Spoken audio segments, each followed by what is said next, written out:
ఒక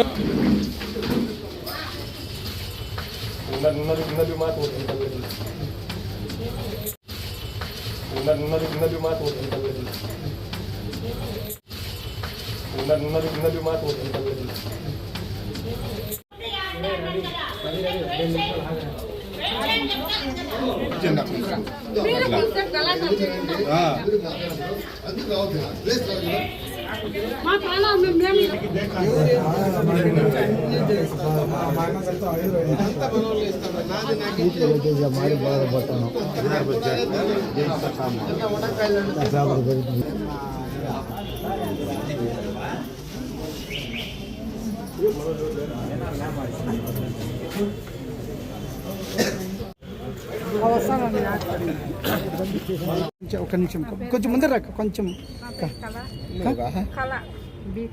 నా పేరు యశోద, బి యశోద. ఏం జరిగింది చెప్పండి.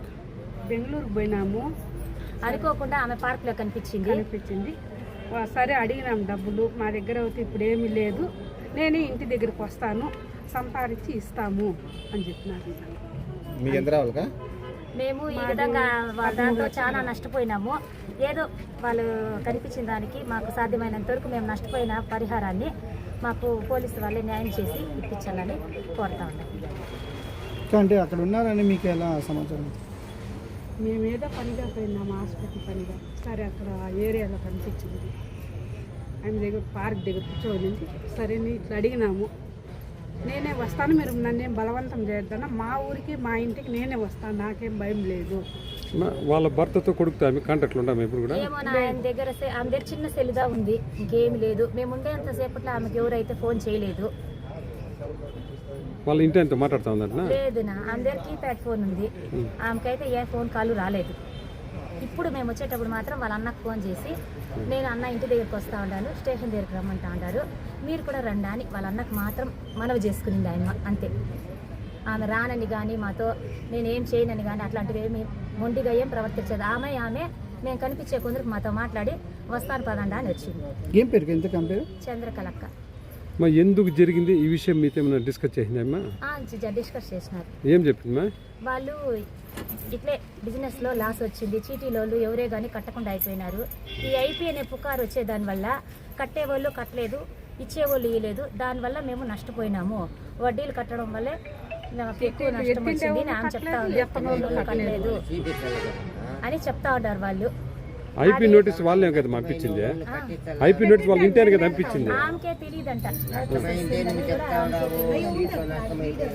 మునే కూడా కొంచెం అనుకోకుండా ఆ విధంగా చేయాల్సి వచ్చింది మేము అని ఆమె చెప్తా ఉంది. జనాలు మా డబ్బులు మాకు కావాలని అందరూ ప్రజెంట్ చేయడం వల్ల మేము ఎవరు సొత్తు అనుకోలేదు, కట్టాలనుకునింది. మమ్మల్ని జనాలు ఒత్తుడితో జాస్తి ప్రెజర్ పెట్టేదాని వల్ల అన్న కొల్లు బాగాలేకుండా అయిపోయింది. హాస్పిటల్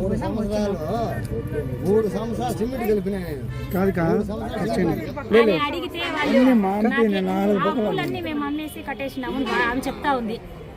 అది ఎంతవరకు నిజమో మీరే తేల్చాలి, మాకేం తెలుస్తుంది? మేమేమన్నా చదువుకోవడమా, వాళ్ళ ఆస్తుల వివరాలు ఏమైనా మాకు తెలుస్తా? మాకు తెలిసిండేది ఇండ్లు, బంగారు షాపు, డౌన్లో ఒక ఇల్లు ఉండదు, యామపల్లిలో ఒక ఇల్లు ఉండదు, మామిడి తోపు ఉండదు, అన్నిట్లో వాళ్ళు మామూలుగానే యథావిధిగా ఉంటా ఉన్నారు. ఏం జరిగినది మాకు తెలియదు. వాళ్ళు అమ్ముకో ఉండారా లేదా అనేది కూడా మీరే చెప్పాలి, మాకు తెలియదు. అది మొత్తం చెప్తారు, దాని ప్రకారమే చేస్తారు. వాళ్ళ దగ్గర ఏమన్నా ఉంటే కదా మీకు వచ్చేది ఎంత ఉంటే అందరికీ తలా ఇంత ఎంత వస్తుంది అంతే చేస్తారు. అదే సార్ రిక్వెస్ట్ సార్, అందరూ కూడా ఏం లేదు సార్, ఊరు అందరూ పూలు అమ్ముకునే వాళ్ళు మీ దగ్గర కంప్లైంట్ అయితే ఉంటుంది సార్, వాళ్ళకి కూడా రావాల్సి ఉంటుంది సార్. ఇప్పుడు ఏమంటే వాళ్ళు కూడా రావాల్సి ఉంటుంది. వాళ్ళు ఏమంటే ఈ భయంతో వెళ్ళిపోయింటారు, కట్టే వాళ్ళు కట్టింటారు. అది కూడా ఏదైనా వస్తే వీళ్ళందరూ కూడా మీ ఆధ్వర్యంలో అది చేపిస్తే బాగుంటుంది సార్. మాట్లాడతాం, అందుకే ఏదైనా ఉండగా మీతో డిస్కస్ చేస్తే చేస్తాం, సరేనా?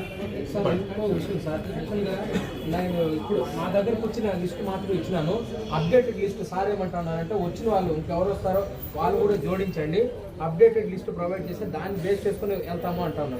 ఓకేనా? సో అప్డేటెడ్ లిస్ట్ నేను మళ్ళీ ఇచ్చేదే కాదు, మేము రిజిస్టర్లో కూడా చూస్తాము, చెక్ చేసి వెరిఫై చేసి చేస్తాము అంటాను.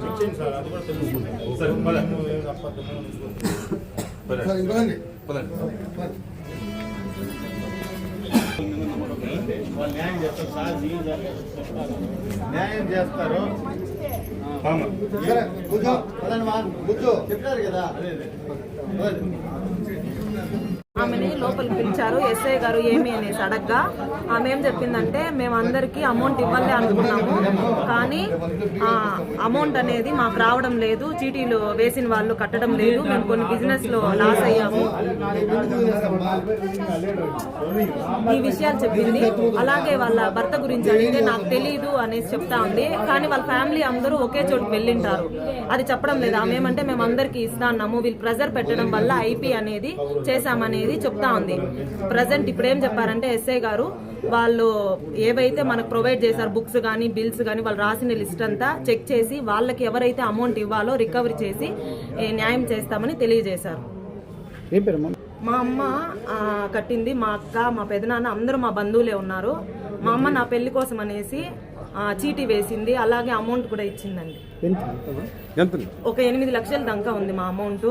అలాగే మా అక్క వాళ్ళది ఉంది, మా చిన్నక్కది ఉంది, మా పెద్దమ్మ వాళ్ళది 70 లక్షలు హైవేకి వెళ్ళడం ద్వారా మా అక్క వాళ్ళు 5 మంది, మా అన్న వాళ్ళు 2 ఉన్నారు, వాళ్ళ కోసం అనేసి ఇచ్చింది. మా అక్కకి పెళ్ళి అవ్వలేదు, మా అన్న వాళ్ళకి పెళ్ళి అవ్వలేదు.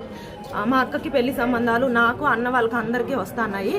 కానీ ఈమె ఏం చెప్పిందంటే మీరు నా ఆడబిడ్డలు మీకు ఏం చేయము అనేసి చెప్పినారు. కానీ ఇంత మోసం చేసి వెళ్ళిపోతాననేసి మేము ఎవ్వరం అనుకోలేదు. ప్రతి ఒక్కరు మా బంధువులే, ఆ వీధినే పక్క వీధిని మా వీధిని చుట్టుపక్కల ఉండే వాళ్ళని ప్రతి ఒక్కరిని మోసం చేసి ఈ విధంగా వెళ్ళడం తప్పు. చాలా చెప్తున్నా నేను, ఒకరిని అన్యాయం చేయడము అనేది ఎప్పుడు చేయకూడదు. మనం మోసపోయినామంటే అది చూపించాలి, మనం దేంతో మోసపోయినాం, మీరు ఏ దాంతో పెట్టి మోసపోయారో అది తెలియజేస్తే ప్రతి ఒక్కరు సరే మేము ప్రతి ఒక్కరు ఇప్పుడు ఏమంటున్నారంటే మీరు మోసపోయారు సరే దాన్ని చూపించండి, మేమైతే మొత్తం అమౌంట్ ఇవ్వండి అనేసి ఎవ్వరు చెప్పడం లేదు. వాళ్ళు నిజంగా మోసపోయి ఉంటే ప్రతి ఒక్కరు అమౌంట్ తగ్గించే ఇవ్వండి అని చెప్తున్నారు, కానీ వాళ్ళపైన ప్రెజర్ అయితే ఎవ్వరు చేయడం లేదు.